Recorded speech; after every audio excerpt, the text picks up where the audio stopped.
Mais j'ai babi nous prend Royal TV Bénin dans les mikudo azate tombo kudo au fin fond ma fond d'agbere pour mi dans les gbe et na chenami.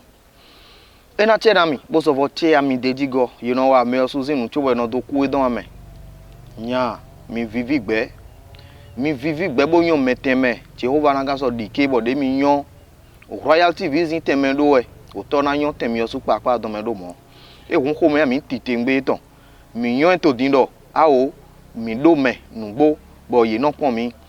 na o azan tonto sun de me mi de don yo we mi lu pe nu o tintan Royal TV Beneton bo mile we no godo ami gbeto susu no to godo bo yi ma pe obo wa ye dokhia mi do zima a o mi de popo mi po bo mi se won don titengbe ton ye kan me wi na gbon bo na don do pele we men le don de États-Unis zin to lo me don ndo comité lo bi patapata bo do we men vigiji de gbe de don le bi patapata bo wa don do o anomi ton aton adomlon pe aton mlon se renforcing hen de États-Unis zin to lo mele mi so fo don do o yo su pa ena chenami po de mi yen do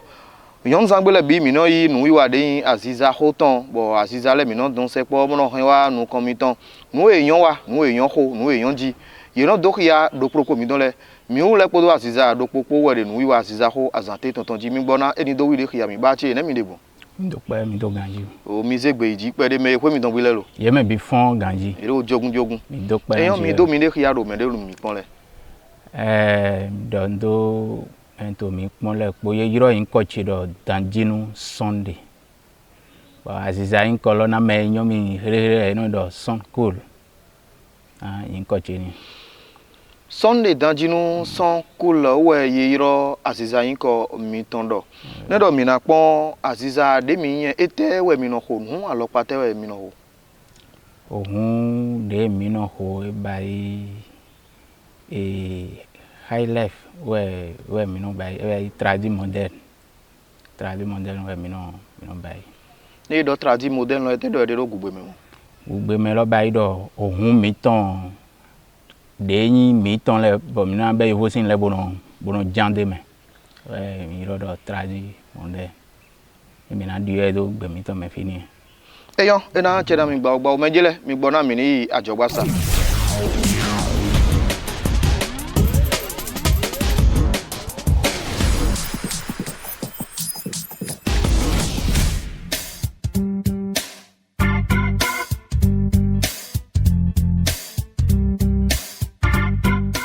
Alors, mesdames et messieurs, amis internautes de Royal TV Bénin, salut et bienvenue sur votre émission La Voix du Peuple. La Voix du Peuple, c'est tous les mardis sur votre chaîne en ligne Royal TV Bénin. Royal TV Bénin, toujours proche de Royal TV. Royal TV Bénin, toujours proche de vous.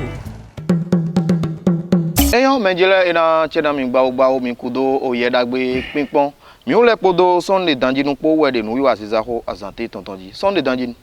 mi ga o je Aziza son loji din o yi jere na bi mo mi je azon e kan din e ma so we o we lo o yi do pere de mi do je kan mi do agban tintan ni mi na do mi je kan fi de mi be agban di de ton son we mi na pon tintan din na ihwe awo oyihuyawo mi do de agba bo ne we ga jogbon kaka bo mi do de Sunday danjinu o mi fon po mbo hozo kan si no mo bo je han jiji we a nde pepe de gbeto na ba si a igba ji fi e ma ga fun ajiji po mo je ji ne fi de jan we e na beson na to kleu me ni do me gbon fi de le we coral me de fi de le we wo wa nene de don lo ka to mi me son pe vi yo ni do de je gande me mi na je bo ma wo mo do bon gan ho mi do yi mi zan we mi do je ji pere ni e blo do zima nendo mi pon la o coral me mi o no ho ni pere la me de no ji han ro han mi to ma kai mi le we me titan de be han o han che me better energy han finen susu me le no ji han susu energy han finen susu c'est ça eyan bo kaka je din agban na mi da mi o de ton keka je azan gbe ton e be agban tonton ni en go de ton ni han titan de mi de ton na ye yiro do jomi do ma pa Jesu we yiro han titan ro mi han lo ji pare ni mi yapon Jomi do makpa Jesu ni do mina iro do mo lo. Jomi do makpa Jesu. Mi le mando wegbe khode memba. Jomi do makpa Jesu. Mando wegbe khode me. Ye no do boto hodo e. Mi le mantre yon boto re. Ye fwen rase to hodo lo. Mi le mantre yon se to de. Jesu ame mi ulete o homo jogodo. Ne do mina do ze ran lo ete do mi de bo mondo. Ho don te gbon fini we ndo. Bon, me de da mi wa igbaji o ye ni gbo mi ni seme ne lo. La nde ni matimbo yan li glona mi ni do c'est que mi ni do pa me mon coton bleu. Ne pepe de mi na ba mi ni no ze tintan lo me ne jenu kon. Lo ne do mi pon ko gbe mi ton le me han gbe mi ton le me ni ma wo mi no pa to ma we no pa mo so no jinde bo do gona ndevo de ma gona ma wo lo kede bo ne mi pon han si no ma wo han ji to le te po do han si no agbasa han ji to le fo gbin mo de no mi me flen mi no mo no me no ji agbasa si han le no ya wo mo geze mo no mo ali o ku gan mi le geze lo e ma han to jiwe mene jiwe o me we geze lo sian inte jiwe me we sian inte jigba ni do mo lo hulen do lo we basi ndebo mai ndebo sogbe han gbeto ni do anote pon gan jiwe to bo gan lo ho enele mai nde pepe de no do jire ayi ho mesin o han ye no yinu kon ngan jiwe ya mi ton jiwe tito no we bo edo gan mena ndo poropo edo gan mena ndo poropo apa we fine o de nzin ya lo fine kere nwe ni ha gbe mi ton awe to wo na ilo agban fe lodo agban ho ya we to lo we yin ye yiro do fon bo pon e no mo te do mi de bo mo do mi pon han lo na mi pon i han lo ji pe de mi pon fon bo pon we le pe bo pon ro men do le bi je fon anji jali le hobo men ka ton le bi chen we ka godian i do to le we men ro don le vote we kunu ye je gan pale me ro ton le bi chen we dian ohun egbe ton do kan me ko egbe le we te we ye hu somo be no do we ni do pe bo akaro no wi de memo wene ye do we ni do pe akaro do gla go ita fore me jame la bi we no do gigorun pa bo we karo do wi de memo wene ni do to kleme tanjinu na we ga no mo aziza lo gbon bo han pipa lo le do no wa aziza mai e mai ne no iko edun hode e mai ne no iko edun ho e man ka yin jiro sinu e jiro mi do de npon do egbe din e jiro yen su do mano ji han nu we ko yin bo jiro no dagbe to popo bo ya e ton to mengo we yan aziza de yen mo gbon ni ha mai jiro nu ni do ha mai jiro ni do ye na ji han ma wo no na me ma wo ka na me go do lo de jawe no igbon kaka we no zede do de uma ne to we no wa gbon do gbeto susu no do mi no yi kekeji mi no da mlo me we no ko dro mi na we ho anu mo to we logbon bon apa fine o aziza mi moyen ton lo e me do yen no mo aziza lo yo da yen po aziza lo po son londo wa ayi gbaji we bo o to yen me la fi de pepe de gan khone te bon joran zen o e do na si o e me do din gan lo ho we e no awade e to fi po yen po ni e to yen me we e do mi nga pon bo mi ze o han to bene to mi don mete din o han na he me ko ja yi me don le yo bo lo do retreat bo yi wa zon kaka agbadan me don na du o han e na he me do e ma do apa ho ya we fi han na he gbeto te we ndo mo lo wende ato azon lo wa to a o fi esa lo me parce ni apon do a o fi esa lo go bo yeson go ni je tan de me na je fine adonu kun de amamu me to a o fi esa lo to yi akaran do tu de me bonan dego bonan do tu bonan dego bo to yi parce jiwo ye o de da mi bo zo azon lo e me nu kun ton e ma so e ma nka no e nyon de na wa so ton do ye ton we ndo mo lo na ka han azon lo gbon aziza lo eno jiro ye do ani jibo do dunu we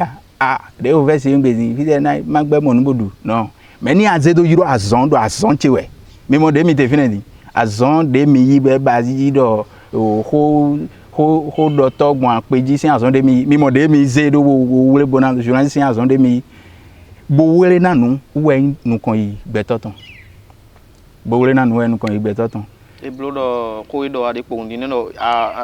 azizazon lo e wule bona e hena du na de so ganji andu ndo so mi le mi so no wa azon de bo do go na azizazon lo ndo azon defo ndo azon defo amo egbede mi te fi dan azon ne lo ma so yi teme do monde azizazon lo wa yi teme ma so yi teme ma yi teme do monde si po vo de me ganji don ganji ye ma hovedo e ma hovedo bo ne mi ga blog mo bo azizale na mo tembo gbo fin do susu yan azizade no do mi de agbantan ma fana mi wale ma fana mi nawe so gan blog mo de hiyo me flendi do me mi pole yin se do o to gan to yo don mele ye do mi pon bo me pa che na azizale ga so do mi pon nawe so gan blog mo ho me bo azizale na mo tembo gbo fin de to mi do me to Benin si an igbaji mi ni do Benin si an igbaji torí ni mi na do o to de to ogodo dogbon azizasi alioji Benin to Benin to bona Benin to do etautu de mi kan mi do kan hori bi odin do azizale do a ofie salo ye ma do mo bododo la lo a ofie salo tin so mo na azizale ye no mo a ofie sa town bo ene lo no sombo gbeto no henu ina lo wa bo eno de me le ba ofie salo sombo eno jodo me de mo no nyon ke bo eno he ka bo kupo epo la akpa we fine ni do mi na do hode fine be to gan mi ton le me inu kumo nu Benin to ton le ye le we mi na do mo lo ye ni pon ofi bo so pon oba ye ni pon to de le do mi le de ba igbon ete ye le su ye ni ze ye ton do aga do ni no ye azizale na gbofin azizale na ne wa tamene na vobo de ton ni ma vo so adogo me kabi le pon so pa ha mene ma ga vobo de ton njo nka de me la ni do e kana yi gbon de we na sin ayin bo na sise e to gan le sin alome bo to gbeto de to mi pon hele sin alome Sunday tanji ndo mi de gban tin tan ton din o yi peropo bo mi ga mo di te din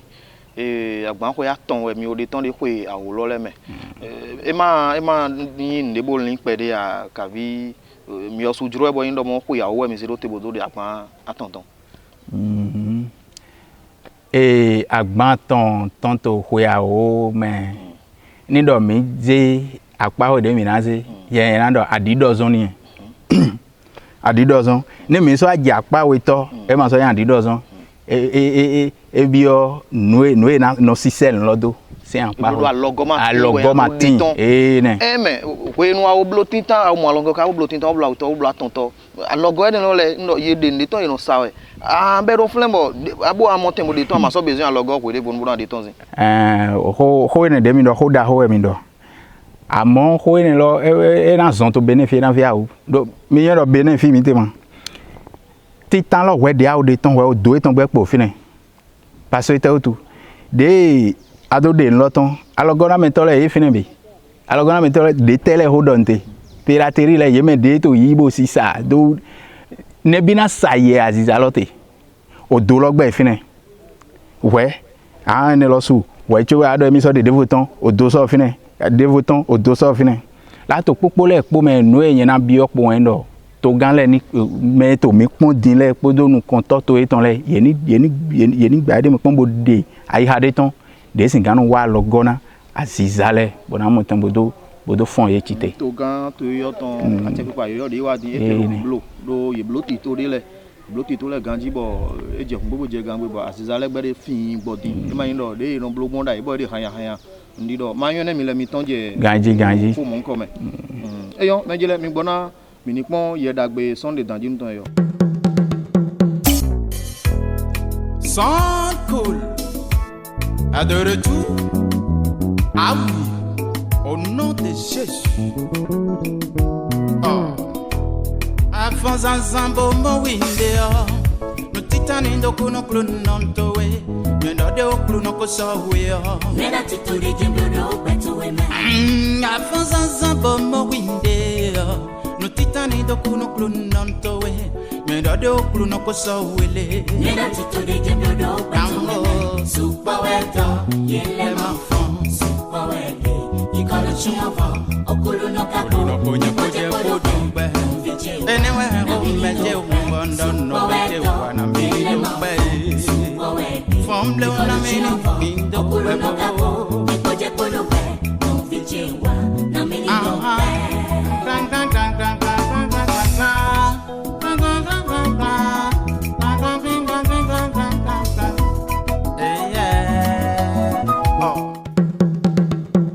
Menjile ina chena mi gbau mi kudo o gbabi npongon mi no pinpon o ma rena kadiri ndo mi do mini kudo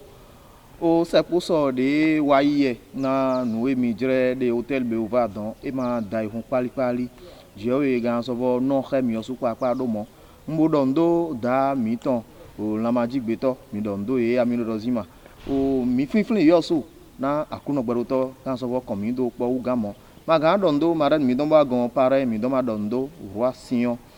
vale ton pe mi dondo mi osu pa do mini kuche podo aholu jegba kun no devo de no ten lo melu asan lo jile mi dondo me po pátápátá do ina chena mi gba o sunday danjin o han de mi pon di na no ido han do Yo o pekede. Pekede. Ite adori do buru mo no. Hoi donte gmo fine we indo. Mi fon bo mo mi dele ni do pe na ma o to le po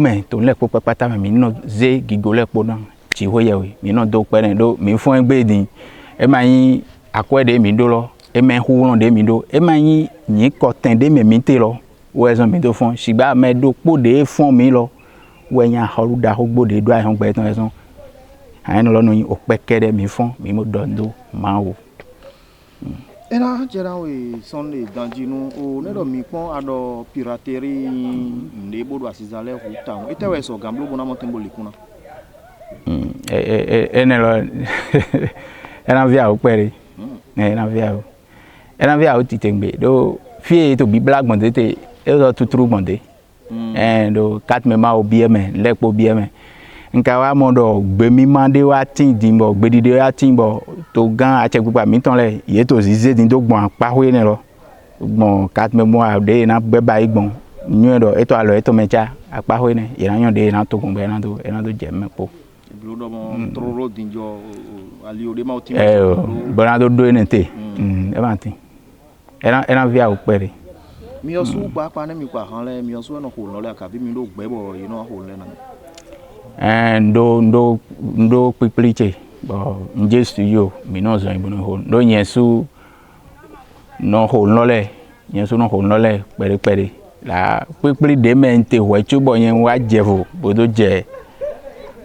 agbande tonji pipliche lo gbe potote ani do nje studio yen po epo jen no bouger bono je don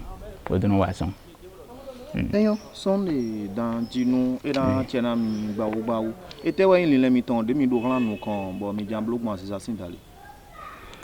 lile de to nu kan to din tro de mi to feeding wa indo agba nto azonde wa to alonu azonde wa nkate to alonu lo majuro do ni so yin azon de ngo wa ile nko to njuro do azon he lo ni do pinpin nido azon he lo kana do pinpin on e do hudo alogoton ase nido ma do emi de bo na wedo to mena todo mi tole we titre de nze jadin we ye yirodo gancheho lo ba si do mo lo e me azanton we Jesu ba si to chi ole me e ga no don azantitan e ma fon ne e no don we to e ma fon de no don de pe azanton toro e fon son chi ole e ba ro gan e ton ho ni la o han lo e gbon pa ho ne kleun han lo ji pere de mi ne mi na yo je ton asanton e Jesu ba si ro yo do me ma bo ken tolero nundu e bodo ahanu e bondo gbedu e bodo e vivi asantin tan fe Muero nundwe bodo gbedwe bondo akanwe. Bodo mi ingbe blonie. Asanwe to sofe. Kentole do nundwe bodo gbedwe. Bodo mi ingbe blonie. Azanton to jeje bodado chen chen chen. Dado na me kentole. Dado na me no samendo dununle. Dado na sobra tole. Doa holula fon. Zanwa gba mali lo e fon. Fi plonji to tiole me Jesu lo fon. E fon son yo de me bodado. Mo e dana do na kento to ile do ne. Dado na yahi masanule. Ndido. Sunday na tena we gba we hangbe ni lo we de sime di mo lo golo so me mo na te o je bamba. Me de do mi pon le yedo sise. O jira fu de me dia na lu kando e mo ron yo e ndo amondo. Nu yi wa Sunday danji ton hangbe ton le yin ndibo bo han hun na mi go alo ne na ni mo tembo de hangbe de epoja o ri ko idon mele ni de ton nu kon yi asiza don nu kon yi to mi don don we ko nu kon yi hun do ko ton e na chena mi menjele be vivon njawe mi de wa na nu yi wa mi don asiza ho azante ton mi don do mi don do re na kadiri mi don do o parrain o mi ton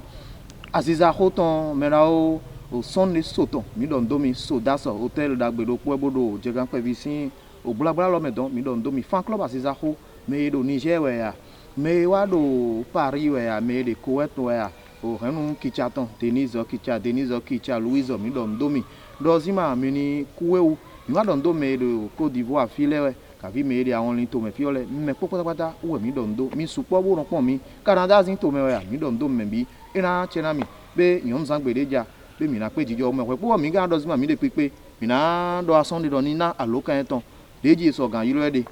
ne do yido hun do eton Alokan Tiwenyi 61 06 20 49 64 40 01 15. Be menjile alokan deji mi so gan do popo Sunday danji ni popo trolo be uwo ne ina chena mi gba ba do na mi do zima yon zan gbedeja mi na pe jijo me mi ga do hun to mi yo supa pa don be alokan de do dindin gbon do na me yiro to